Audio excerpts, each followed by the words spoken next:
नमस्कार प्यारे साथियों, आप हैं Rajkumar Patel sir YouTube channel पर। और आज हम पढ़ रहे हैं द्विविमीय आकृतियाँ यानी 2D शेप्स और त्रिविमीय आकृतियाँ यानी 3D शेप्स की आकृतियों के बारे में हम आपको जानकारी दे रहे हैं। तो आइए शुरुआत करते हैं। सबसे पहले हम देखते हैं द्विविमीय आकृतियाँ यानी 2D शेप्स। 2D शेप्स में सबसे पहले आप देख रहे हैं इस चित्र में, यह एक त्रिभुज। त्रिभुज में 3 भुजाएं और 3 कोण। यह त्रिभुज है, इंग्लिश में से हम कहते हैं ट्राइंगल। क्या कहते हैं? ट्राइंगल। और यह त्रिभुज है और द्विविमीय आकृति है। दूसरी आकृति आप यहाँ देख रहे हैं, इसमें यह है एक वर्ग। वर्ग वर्ग को इंग्लिश में कहते हैं स्क्वायर। इसमें 4 भुजाएं और 4 कोण। आगे देखें आप, यह तीसरी आकृति जो है यह है आयत। यह भी एक 2D आकृति है यानी द्विविमीय आकृति है।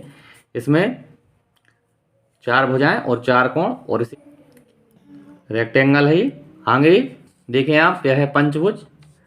पेंटागोन इसे इंग्लिश में कहते हैं। यह भी एक द्विविमीय आकृति है। इसमें 5 भुजाएं हैं, इसे पंचभुज कहते हैं। आगे देखें आप, यह है सर्किल, हिंदी में से वृत्त कहते हैं। यह भी द्विविमीय आकृति है। और अगली आकृति जो आप देख रहे हैं यह है अंडाकार आकृति, ओवल। इसे इंग्लिश में कहते हैं ओवल। और यह भी द्विविमीय आकृति है। इस तरह से हमने 6 आकृतियों को, 6 द्विविमीय आकृति को पढ़ा। सबसे पहले है त्रिभुज, त्रिभुज यानी ट्राइंगल। दूसरे नंबर पर वर्ग, वर्ग यानी स्क्वायर। तीसरे नंबर पर रेक्टेंगल, आयत।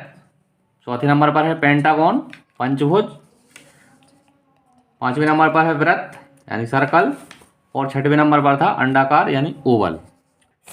आगे देखें आप, यह है त्रिविमीय आकृतियां यानी 3D शेप्स।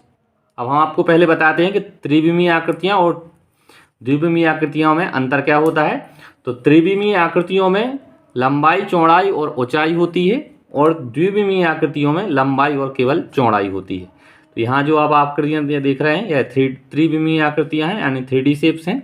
और 3D शेप्स यानी त्रिविमीय आकृतियों में लंबाई, चौड़ाई और ऊंचाई होगी। यह लंबाई, यह चौड़ाई और यह ऊंचाई।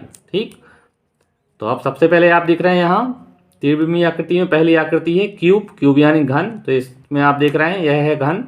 इसमें लंबाई, चौड़ाई और ऊंचाई जो है वो कैसी है? बराबर है। आगे देखें आप क्यूबॉइड। क्यूबॉइड यानी है घनाभ।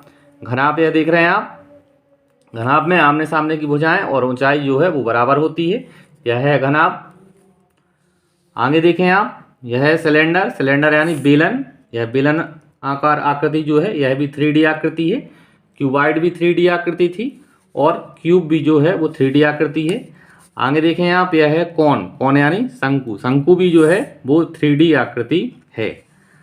आगे देखें आप, यह है गोला, सैपेयर। गोला, गोला जो है वो भी 3D आकृति है। इसे स्पेयर कहते हैं।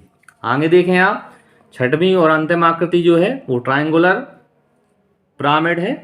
यह देखें आप, पिरामिड, त्रिभुजाकार पिरामिड है। यह भी 3D आकृति है।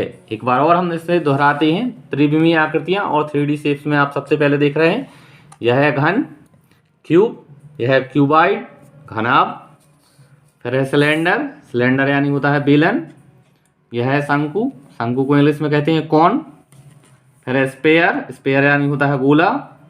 और 6वीं और अंतिम आकृति है ट्रायंगुलर पिरामिड यानी त्रिभुजाकार पिरामिड। यह भी क्या है? 3D आकृति है। तो यह 6 आकृतियां जो आपने देखी यह त्रिविमीय आकृतियां थी। और आगे जो इसके पहले हमने आकृतियां पढ़ी थी वह द्विविमीय आकृतियां थी। तो यह है 2D शेप्स और पीछे थे 3D शेप्स। द्विविमीय आकृतियां और त्रिविमीय आकृतियां। अगर आपको वीडियो अच्छा लगा है तो वीडियो को लाइक करें, चैनल को सब्सक्राइब करें। धन्यवाद। जय हिंद, वंदे मातरम।